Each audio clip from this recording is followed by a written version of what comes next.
Penguin Random House Audio presents The Book of Love, a novel by Kelly Link. Read for you by January Lavoy. To Gavin. Pretty soon, I'll write music for you.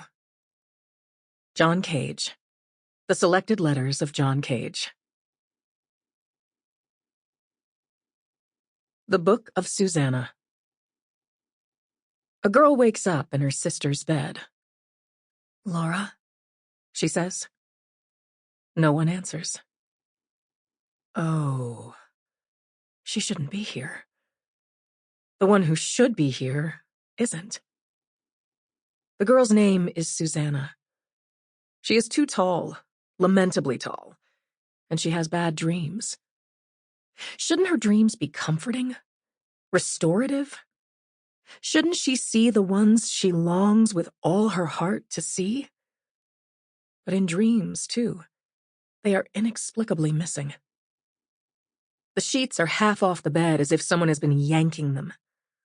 It isn't morning yet. It's the middle of the night. Everything is in the wrong place, except it isn't. Her mother, Ruth, isn't home yet. All those NICU babies with their complicated medical needs, their rashy bottoms and feeding tubes, suffused in ultraviolet light, parents slumped in blistered Naugahyde recliners, nurses murmuring in corners about the bid to unionize, about husbands and television shows and their own children. Do they fall silent when Susanna's mother comes close? "I'm tired of this," the girl says to the moon in the window, because no one else is there to talk to. Not knowing. Being in the dark. Being alone in the dark. Don't you ever get tired of it? The moon is full. Isn't this proof of something? That things can disappear and then come back again? 11 months since whatever happened, and Susanna knows Laura isn't coming back. If she did come back, she'd say, "What the hell are you doing in my bed, Susanna? Oh my God!" Susanna can almost hear her say it. She gets up and makes the bed the way Laura would, because Laura isn't here to do the things that Laura ought to do. To keep Susanna from doing the things Susanna shouldn't do. All of Laura's stuffed animals are on the floor. The sky-blue owl and the pangolin in its gingham dress. Everyone loved Laura best. Everyone misses Laura.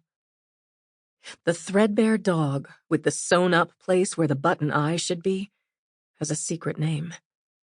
Laura would never tell Susanna what she called it. Its name was probably something stupid, though. No one ever keeps a good secret. And now no one knows except for the dog. Susanna picks up Laura's things and puts them down again. Laura isn't here to tell her not to. So she conjures Laura up in her head. Don't worry, Laura. It's easy to put little things back where they belong. The little circles and marks in the dust on the shelves show where each right place is. If Susanna puts each of Laura's things back exactly where it ought to be, then everything will go back to the way it should be. The china shepherdess that was their grandmother's.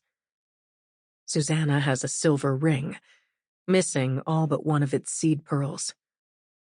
Pictures of Laura and Susanna and their mother. Pictures of Laura and Susanna and Daniel on stage. Laura's romance novels, alphabetically arranged. Her favorite writer was Caitlin Hightower. The covers of the romance novels, meant to indicate that the attractive people on them will eventually have sex, fall inextricably in love, which in these books neither lessens nor changes but instead hardens, trapping those who inhabit it as amber preserves the insect. Wistful symphonic music, Laura's theme, Celine Dion, that kind of thing, will begin to swell appropriately while these attractive and imaginary people fuck. Perhaps on a horse, behind a tapestry, on a boat, on a hill. In the past. Hail, fellow kismet, everything in the right place. Very knock-knock joke. Knock-knock. Who's there? Does it matter? You're a person with a pirate ship, a dreadful secret, a good fortune, and I'm a person with a fortress, a walled garden, a stone for a heart, so let's have sex.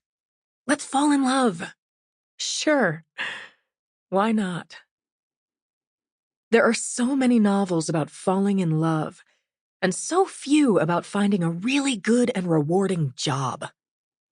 Not that Susanna has read a book in a long time. Books are for kids who go to college. Her mother keeps leaving community college brochures on the kitchen counter. Susanna keeps throwing them away. Little lines of dust where the spines meet the shelf. Things that Laura liked. Romance novels. Milk duds. Susanna, sometimes. Music. Laura could make her guitar talk. The guitar saying the things that Laura felt. I'm so happy. Are you happy? I'm happy. Knock, knock. Go away, Susanna. I want to go to sleep. I'm sleepy. Are you happy? I'm so afraid. I'm so sad. I'm so sad.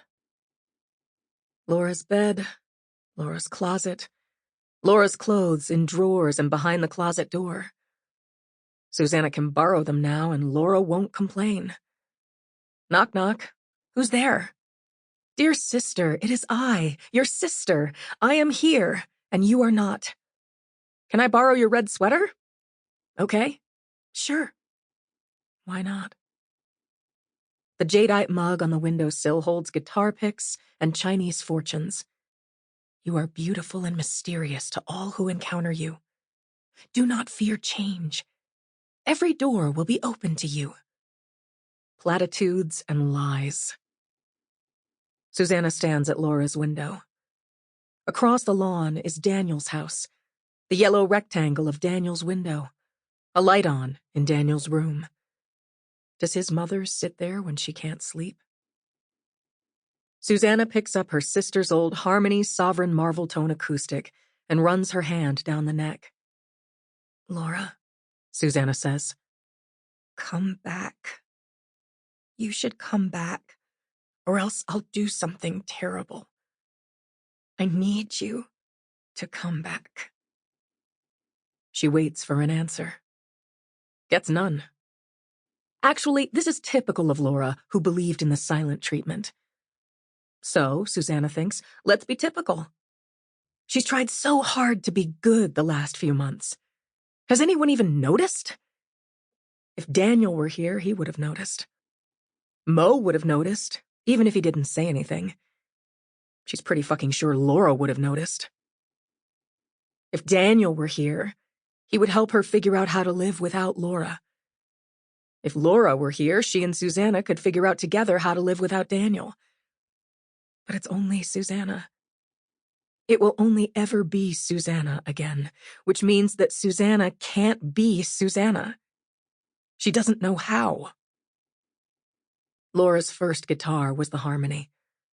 Its previous owner was careless and left it near a radiator one night. This was their father, someone else who isn't here. If the guitar had still had any value, he'd have taken it with him when he left. Right? Susanna lifts the Harmony over her head and brings it down hard on the corner of Laura's desk. When this isn't hard enough, she brings it down again and again until she has smashed what she can into pieces. With the last blow, a section of the neck splits away and ricochets off the window, and there goes the jadeite mug over onto the desk. Picks spill everywhere, and the handle cracks right off at the lip. Well, that's a mess. When Susanna crosses the carpet to pick up the mug, she feels something in her heel, as if she's stepped on something sharp. She sits down on Laura's bed and examines her foot. Yes, there it is.